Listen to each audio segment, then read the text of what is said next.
This, Annabeth said as she drew out her bronze knife. The sorceress stepped back, but her surprise quickly passed. She sneered. Really, little girl? A knife against my magic? Is that wise?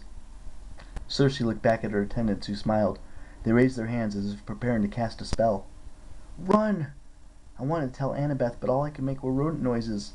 The other guinea pigs squealed in terror and scuttled around the cage. I had the urge to panic and hide too, but I had to think of something. I couldn't stand to lose Annabeth the way I lost Tyson. What will it be, Annabeth? Circe mused. Something small and ill-tempered. I know. I'll turn you into a shrew. Blue fire coiled around her fingers, curling like serpents around Annabeth. I watched, horror-struck, but nothing happened. Annabeth was still Annabeth, only angrier. She leapt forward and struck the point of the knife against Circe's neck. How about you turn me into a panther instead? One that has her claws at your throat. How? Annabeth held up the bottle of vitamins for the sorcerer to see. Circe howled in frustration. Curse Hades and his multivitamins. Those are such a fad. They do nothing for you. Turn Percy back into a human or else, Annabeth said. I can't. Then you asked for it.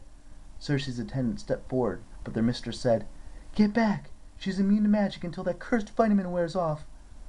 Annabeth dragged Circe over to the guinea pig cage, knocked off the top, and poured the rest of the multivitamins into the cage. No! Circe screamed. I was the first to get to a vitamin, but all the other guinea pigs scuttled out too and checked out this new food. The first nibble, I felt all fiery inside. I gnawed at the vitamin until it stopped looking so huge and the cage got smaller. And then suddenly, bang! The cage exploded. I was sitting on the floor, a human again, and somehow back in my regular clothes, thank the gods, with 6 other guys who all looked disoriented, blinking and shaking wood shavings out of their hair. No! Circe screamed. You don't understand. Those are the worst.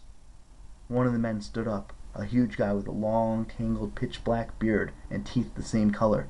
He wore mismatched clothes of wool and leather, knee-length boots, and a floppy felt hat. The other men were dressed more simply, in breeches and stained white shirts. All of them were barefoot. Ah! Bellowed the big man. What's the witch done to me? No! Circe moaned. Annabeth gasped. I recognize you. Edward Teach, son of Ares? Aye, lass, the big man growled. Thou must call me Blackbeard. And there's the sorceress who captured us. Lads, run her through, and then I mean to find me a big bowl of celery. Ah! Circe screamed. She and her attendants ran from the room, chased by the pirates. Annabeth sheathed her knife and glared at me. Thanks, I faltered. I'm really sorry. Before I could figure out how to apologize for being such an idiot, she tackled me with a hug, and then pulled away just as quickly. I'm glad you're not a guinea pig. Me too. I hope my face wasn't as red as it felt. She undid the golden braids in her hair. Come on, seaweed brain, she said. We gotta get away while Circe's distracted. We ran down the hillside through the terraces, past the screaming spa workers and pirates ransacking the resort. Blackbeard's men broke the tiki torches for the luau, threw herbal wraps into the swimming pool, and kicked over tables of sauna towels. I almost felt bad letting the unruly pirates out, but I guess they deserved something more entertaining than the exercise wheel after being cooped up in a cage for 3 centuries. Which ship? Annabeth said as we reached the docks. I looked around desperately. We couldn't very well take a rowboat. We had to get off the island fast. What else could we use? A sub? A fighter jet? I couldn't pilot any of those things. And then I saw it. There, I said. Annabeth blinked. But I can make it work. How? I couldn't explain. I just somehow knew an old sailing vessel was the best for me. I grabbed Annabeth's hand and pulled her towards the 3-mast ship. Painted on its side of the prow was the name I would only decipher later. Queen Anne's Revenge. Arr! Blackbeard yelled from somewhere behind us. Those scallywags are aboarding me vessel. Get 'em, lads! We're never going to get to it in time, Annabeth yelled as we climbed aboard.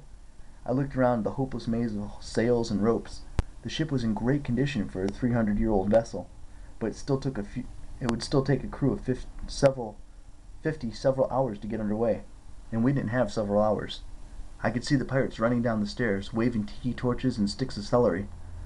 I closed my eyes and concentrated at the waves lapping against the hull, the ocean currents, the winds around me. Suddenly, the right word appeared in my mind. "Mizzenmast!" I yelled.